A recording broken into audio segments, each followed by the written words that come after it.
Bueno, hola chicos, continuamos con la segunda parte de la clase número 1.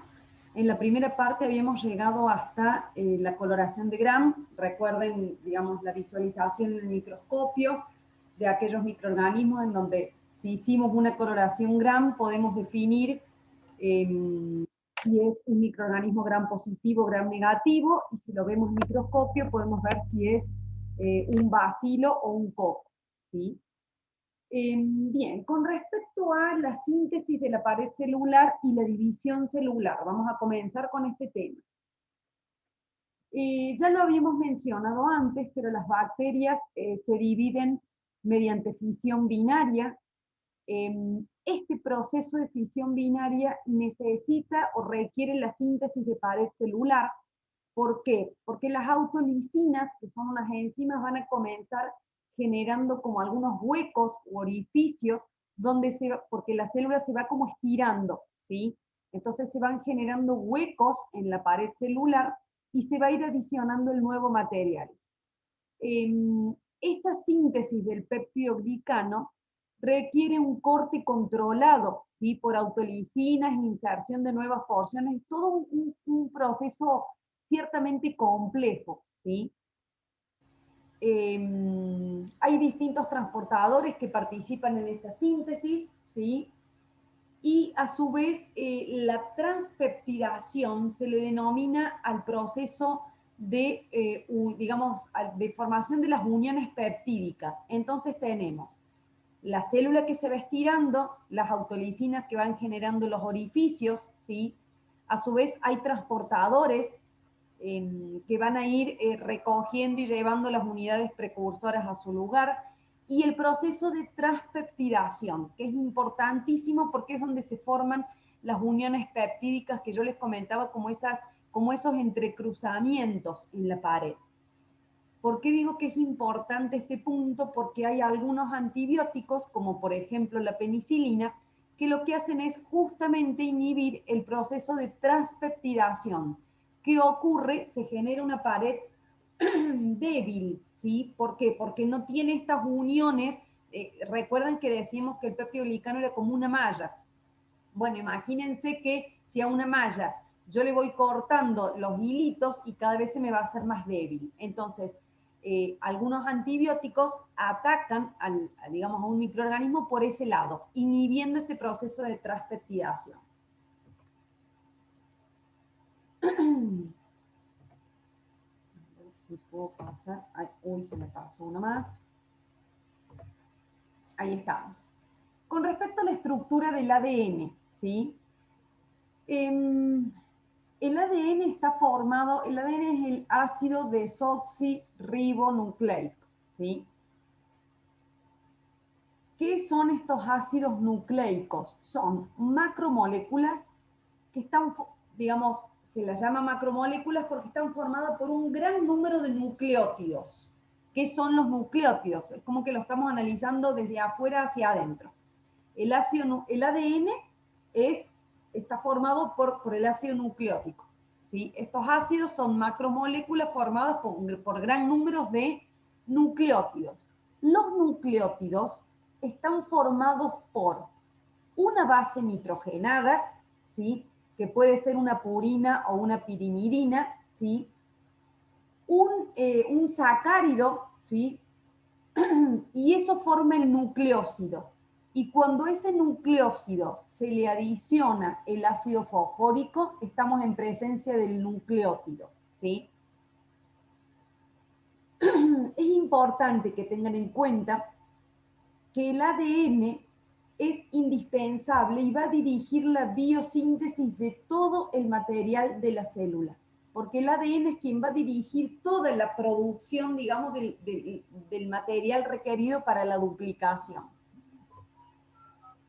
Bueno, acá yo se los muestro químicamente, como yo les digo, no se vuelvan locos, que nadie les va a preguntar este tipo de estructuras, simplemente se las presento.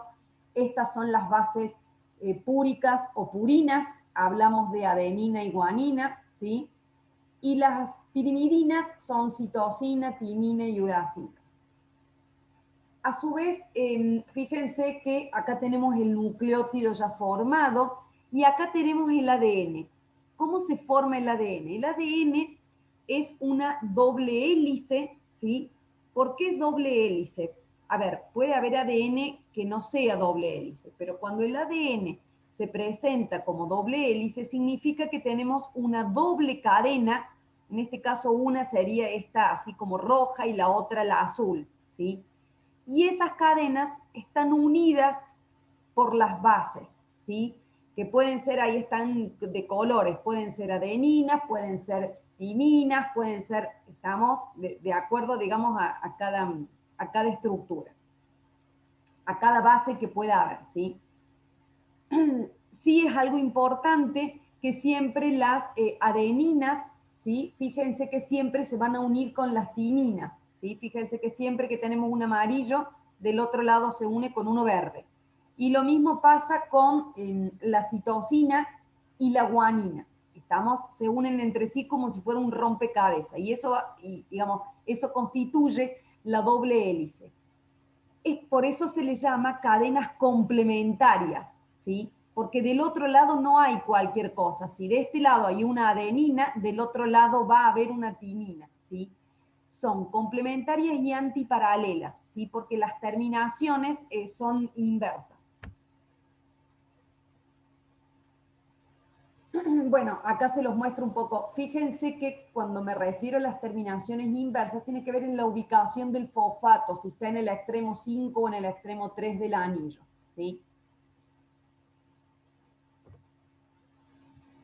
Bien, con respecto a aquellos microorganismos u organismos que son eucariotas, sabemos que presentan un núcleo, ¿sí?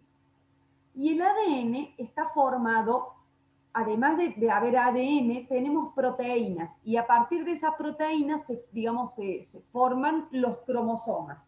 Cuando hablamos de cromosomas, también hablamos de información genética, pero el cromosoma está formado por ADN y proteínas que van a hacer que ese ADN digamos, va a evitar la repulsión entre esas cadenas de ADN. En el caso de los procariotas, nos vamos a encontrar con el nucleoide, ¿sí? El ADN se encuentra desnudo, ¿sí? ¿A qué nos referimos con un ADN desnudo? Que no tiene proteínas o tiene muy pocas, ¿sí? Y esto es lo que se denomina un cromosoma procariótico. Por eso, en la clase pasada yo les comentaba que en general los procariotas tienen un cromosoma, ¿sí? La molécula de ADN es circular, ¿sí? En general, digamos, puede encontrarse súper enrollada o no.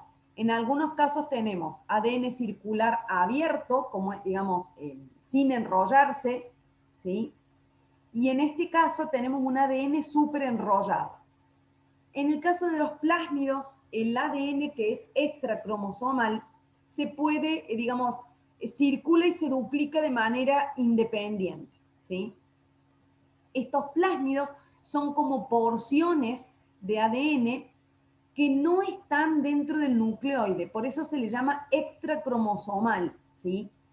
Que está aparte, no digo del núcleo porque los procariotas no tienen núcleo, pero no están formando parte del nucleoide, ¿sí? Sino que los plásmidos contienen información, muchas veces contienen genes que codifican para la resistencia de antibióticos y demás. Y este plásmido se puede transferir de una bacteria a otra. Y de esa manera, estos microorganismos van a ir transfiriendo esa característica, por ejemplo, de resistencia, ¿sí? ¿De qué manera puede ocurrir el intercambio genético en bacterias? Hay fundamentalmente tres mecanismos. En el caso de la conjugación, hablamos de la transferencia de material genético entre una célula que es donadora y una receptora, ¿sí? A través de un contacto directo. Puede ser, digamos, contacto directo de las bacterias o una conexión que las una, ¿sí? Pero digamos, el intercambio es de bacteria a bacteria o de célula a célula, ¿sí? En el caso de la transformación ocurre una alteración genética porque una bacteria o una célula absorbe, ¿sí?, la información genética externa. Cuando decimos que la absorbe, para que ocurra el proceso de transformación, la tiene que absorber de manera directa, la tiene que incorporar y la tiene que expresar, ¿sí?, a este material genético exógeno. Uno podría preguntarse por qué en el medio hay de repente material genético dando vuelta.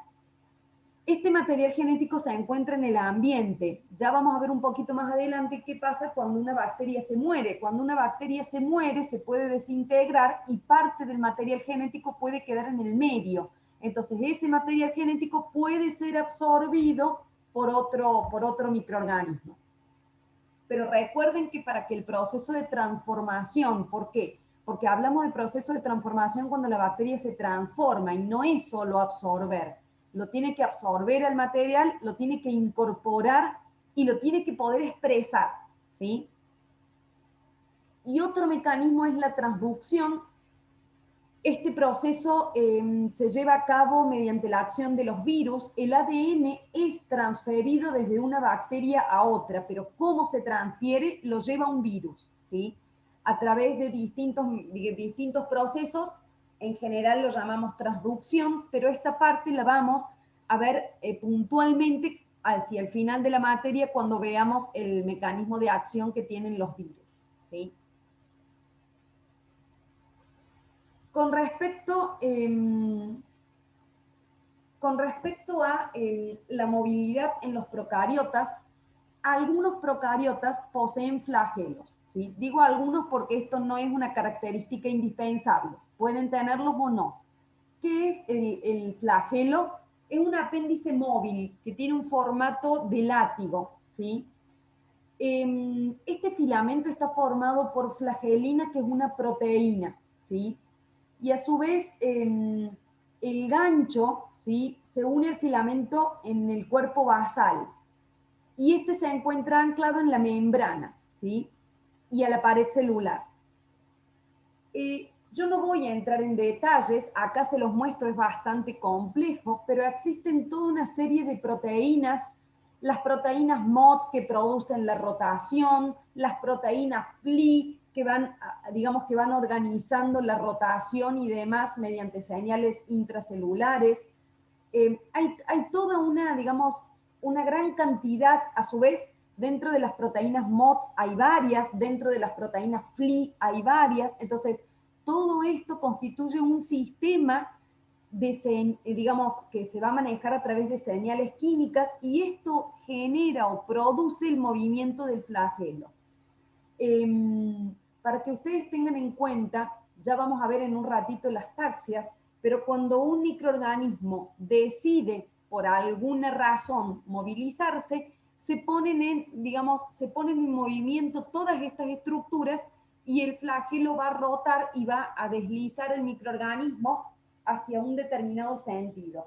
Cuando yo digo que el microorganismo decide, ¿sí?, ¿por qué decide? Bueno, ya vamos a ver que todo tiene que ver con señales químicas, ¿sí? Y ya vamos a ver por qué un microorganismo decide moverse. El crecimiento es desde la punta, ¿sí? Hay una regeneración de este flagelo. Si se lo corta, vuelve a crecer, ¿sí? Bueno, y la energía que se requiere para la rotación está dada por la fuerza motriz, en general la fuerza generada por un gradiente de protones. Entonces, a partir de un gradiente de protones, esto va, digamos, esto va a entregar energía y esa energía va a ser utilizada para todo el mecanismo de movimiento flagelar.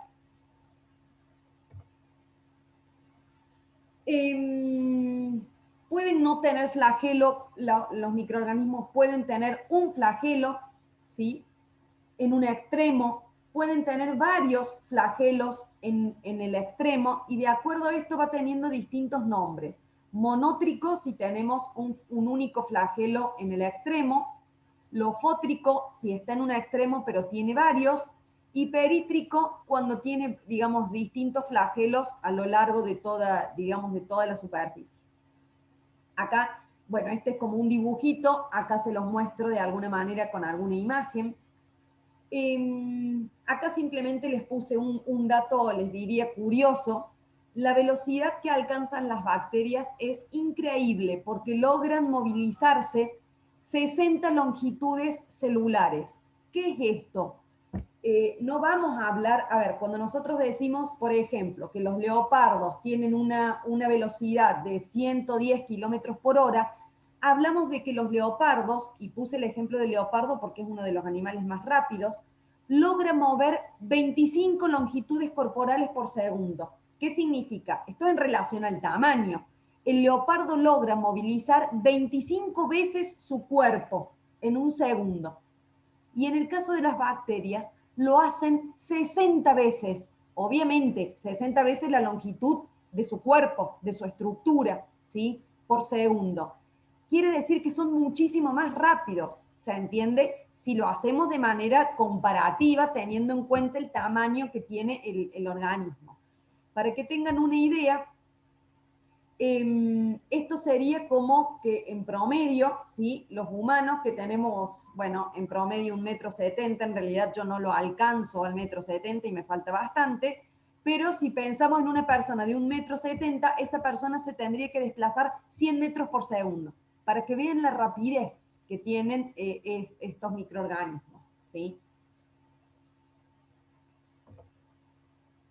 Bien, con respecto a la movilidad en eucariotas, no lo vamos a ver demasiado, pero en el caso de los eucariotas tienen flagelos que tienen otra estructura, ¿sí?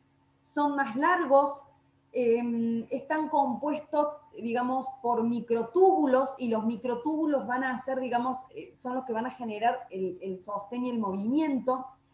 El tipo de movimiento es de serpenteo. Recién yo les comentaba en el caso de los procariotas que en realidad ese flagelo rota.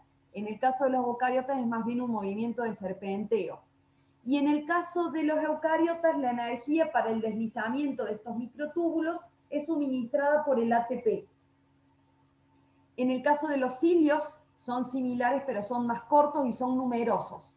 Y en el caso de los cilios es todo un funcionamiento muy particular porque es todo un funcionamiento sincronizado, es decir, todos los cilios se tienen que mover de manera sincronizada para poder lograr el desplazamiento del microorganismo.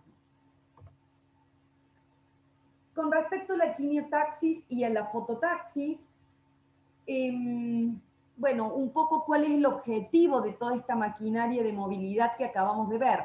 Justamente es poder responder en sentido positivo o negativo a distintos gradientes físico-químicos.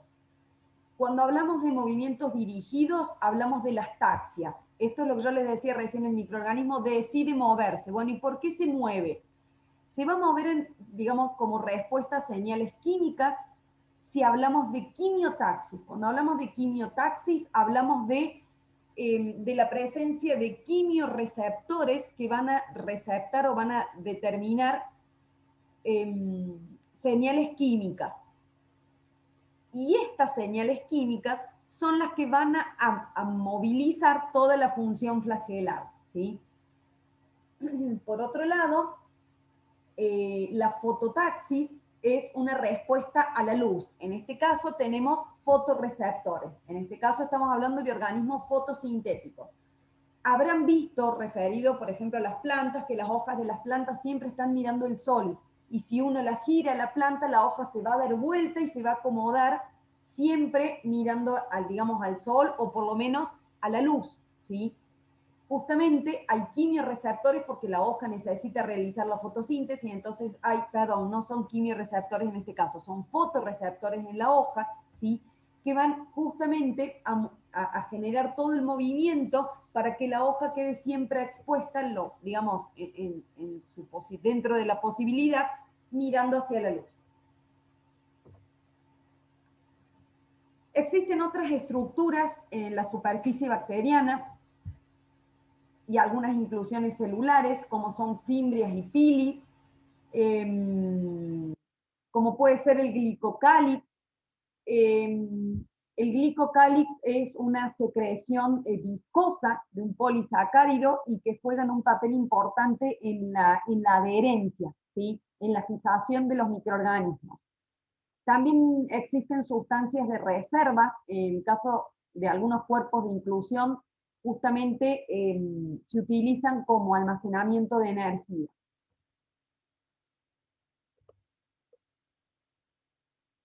Con respecto a las endoesporas, ¿qué son estas endoesporas? Son células diferenciadas y son muy resistentes. Estas esporas son resistentes al calor, a la desecación, al ataque por ácidos o por desinfectantes químicos. Y la característica importante es que pueden permanecer en este estado latente por largos periodos de tiempo. No todos los microorganismos son capaces de formar estas endoesporas. Son producidas por algunas bacterias gram positivas. Son impermeables. ¿Cuándo se produce la esporulación? Yo les cuento. Cuando un microorganismo detecta condiciones adversas, ¿qué significa? Falta de luz, falta de nutrientes o lo que fuera, o temperaturas altas, que no es una temperatura apta para su crecimiento. Cuando el microorganismo detecta esas condiciones adversas, lo que va a hacer es justamente transformarse o generar una espora. Esta espora, que ya vamos a ver cómo se forma, es muy resistente. Entonces, en este formato de espora pueden pasar años y el microorganismo está ahí latente. Prácticamente no necesita de nutrientes, no le preocupa la temperatura ambiente porque son resistentes, justamente es una estructura de resistencia. Cuando esta espora detecte que ahora hay condiciones saludables, digamos, o beneficiosas para su crecimiento, lo que va a hacer es convertirse nuevamente a una célula vegetativa. ¿A qué me refiero con célula vegetativa? A una célula formada con todas las organelas. ¿Por qué? Porque cuando se forma la espora, no quedan todas las organelas. Justamente es una estructura muy simple que solamente guarda el material genético necesario para poder volver a formar toda la célula vegetativa en su momento. ¿Cuándo es su momento? Cuando encuentre las condiciones óptimas de crecimiento. Si uno tiene esporas, uno puede promover, digamos, activar de alguna manera la generación de las células vegetativas. Lo que se hace es activar generalmente por calentamiento, digamos, se las activa para que después crezcan, para que germinen primero y posteriormente crezcan como célula vegetativa. Acá tenemos un poquito el esquema. Tenemos una célula vegetativa, ¿sí? Que va a, si detecta condiciones adversas, va a esporular. La gran parte del material, digamos, de la célula se pierde y se forma la espora, que es lo que está pintado de color naranja. Y esta espora puede durar años. Cuando esta espora de color naranja detecta buenas condiciones para su crecimiento, va a empezar a germinar, es decir, a generar nuevamente toda la célula vegetativa. Y finalmente tenemos, digamos, la misma célula, ¿sí? Con la misma información genética que teníamos antes de que se forme la espora. Bueno, otros orgánulos, en el caso de las células eucariotas, tenemos mitocondrias y cloroplastos. En estas mitocondrias es donde se produce la respiración y la fosforilación oxidativa, que es la formación de ATP, y lo vamos a ver en detalle un poquito más adelante. En el caso de los organismos eucariotas que realizan fotosíntesis, presentan cloroplastos que cumplen la misma función.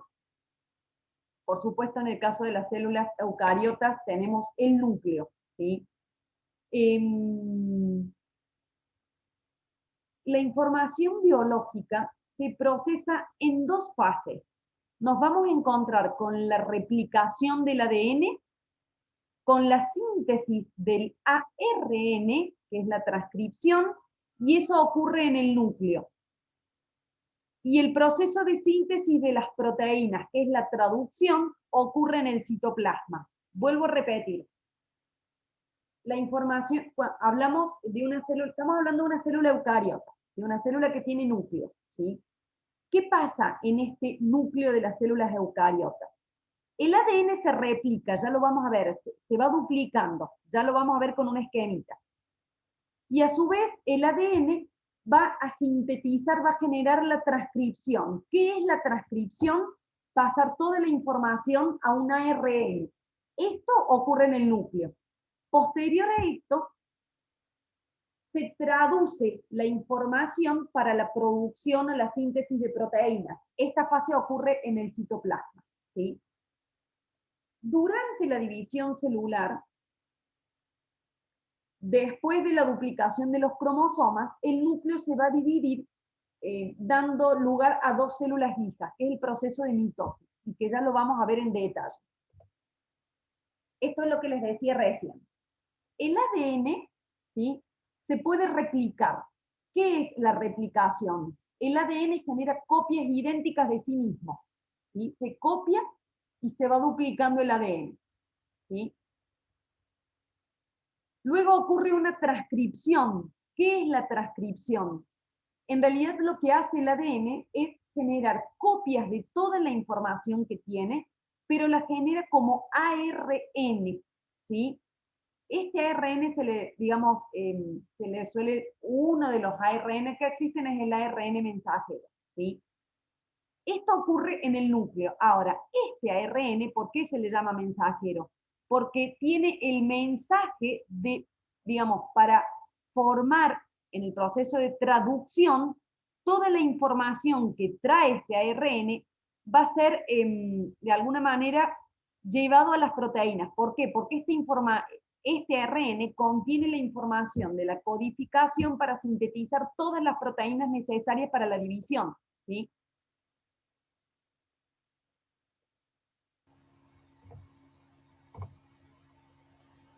¿Cómo ocurre la duplicación celular? ¿Sí? Todo esto, digamos, de la traducción y digamos, de la transcripción y todo, nos lleva a la división. Pero ahora vamos a ver qué pasa con la división en procariotas y en eucariotas. En procariotas ocurre a través de la fisión binaria y en eucariotas ocurre a través de un proceso denominado mitosis y de otro proceso denominado meiosis. Cuando hablamos de la división de procariotas, hablamos de una fisión binaria, ¿sí? Esta es una reproducción asexual. Ya vamos a ver qué diferencia tiene con la reproducción sexual. En esta reproducción de tipo asexual consiste en la división del ADN seguida de la división del citoplasma. Directamente, yo se los comentaba hace un rato, se elonga la célula, ¿sí? Se va generando el material nuevo y demás, hay una elongación, se va duplicando el ADN cromosómico, se tabica, o sea, se comienza a dividir, hay una invaginación, digamos, de la membrana, se sintetiza pared y finalmente tenemos dos células hijas, idénticas a la célula que le dio origen, ¿sí? Bueno, ahí tenemos, digamos, el mismo esquemita. En el caso de las células eucariotas, esta división es un poco más compleja. Dijimos que dentro de las células eucariotas teníamos mitosis y teníamos meiosis. Vamos a ver primero la mitosis.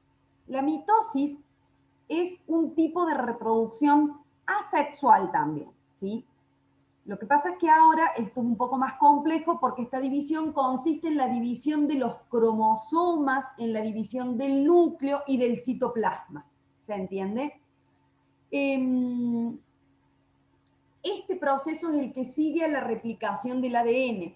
Entonces, los cromosomas se van a condensar y se dividen separándose en juegos idénticos. Fíjense que acá tenemos el esquemita. Acá tenemos la célula, se duplican, ¿sí? Acá, bueno, hay distintas fases y es bastante complejo el mecanismo. No vamos a entrar en detalles, ¿sí? pero incluso hay una fase 1, fase 2, fase 3, distintas fases dentro de la mitosis. En esas fases, bueno, los cromosomas se condensan, se dividen, se separan, todo esto que yo se los menciono muy rápidamente es un proceso complejo. ¿Qué me interesa que les queden claro? Que finalmente de esta mitosis quedan dos células hijas diploides. Ya vamos a ver puntualmente qué es esto de diploides.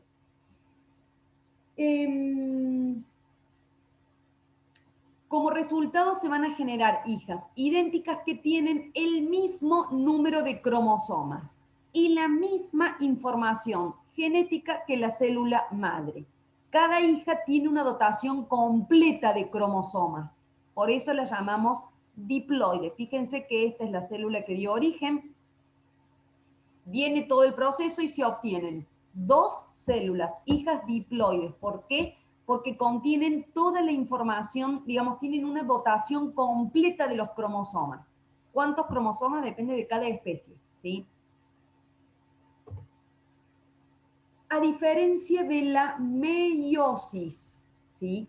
La meiosis, que es un tipo de reproducción de células eucariotas solamente, pero es un tipo de reproducción sexual que consiste en la división celular.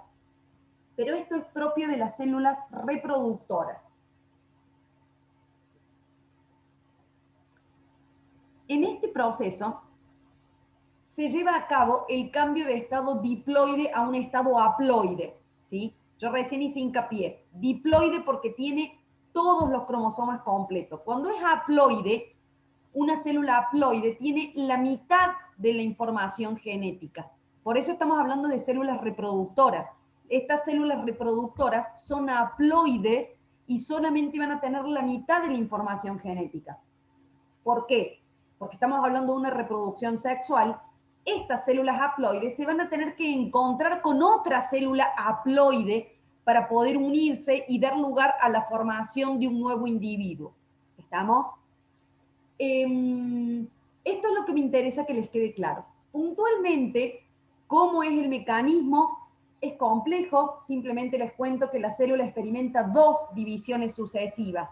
Entonces, una célula va a generar 4 células hijas haploides. Cuidado, que cuando digo haploides, digo que tienen la mitad de los cromosomas, la mitad de la información genética, ¿sí? Bueno, lo que les decía recién, las células germinales son células haploides que contienen un solo juego o n número de cromosomas, ¿sí?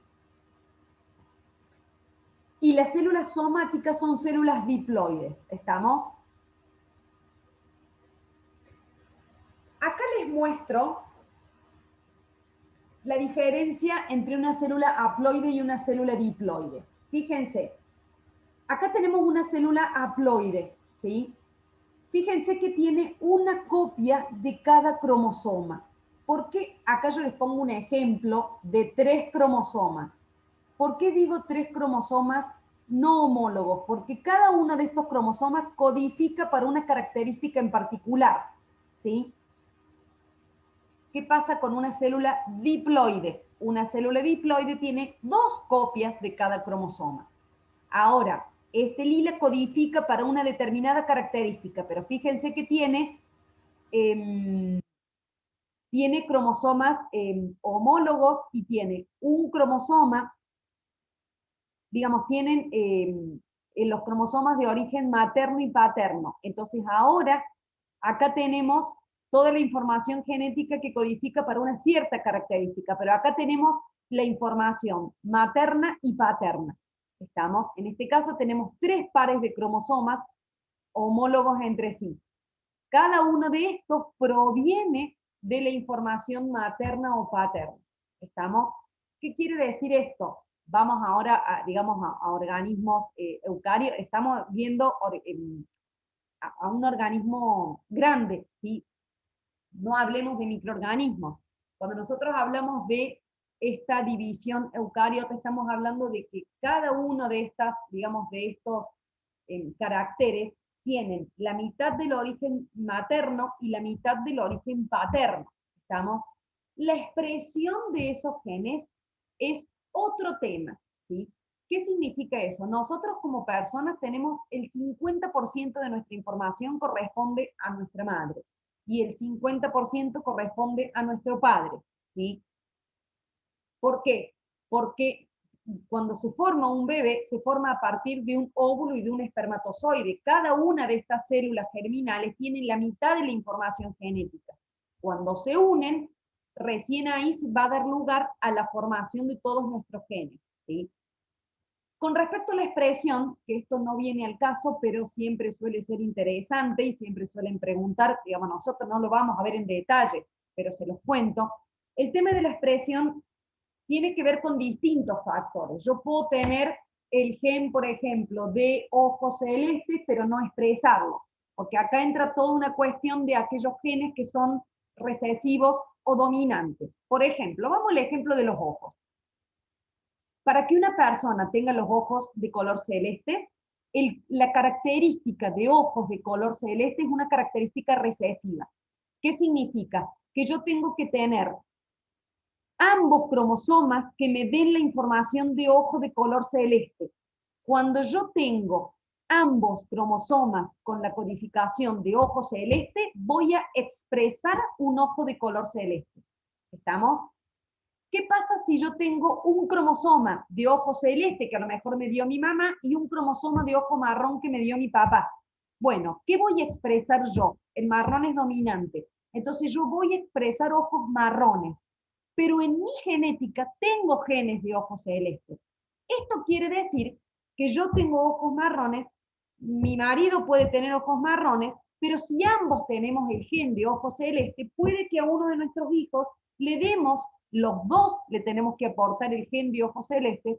Entonces, un padre y una madre con ojos marrones pueden tener un hijo con ojos de color celeste. ¿Estamos? Esto tiene que ver si estos padres que tienen los ojos marrones portan o no el gen de ojos celestes. Ahora, vamos al caso de una madre con ojos celestes y un padre con ojos celestes. Ambos tienen que tener sus dos genes con ojos celestes, con lo cual el 100% de sus hijos van a tener ojos de color celeste. ¿Se entiende? Simplemente se los cuento porque siempre suele resultar interesante. Todo esto tiene que ver con lo que es genética, digamos, y toda digamos, la conjugación de genes, ¿sí? Bueno, hasta acá llegamos para la clase de hoy, ¿sí? Era cortita porque era, digamos, continuar la clase anterior. Así que, bueno, cualquier duda, cualquier consulta, nos vemos nosotros en la clase. Muchas gracias, chicos.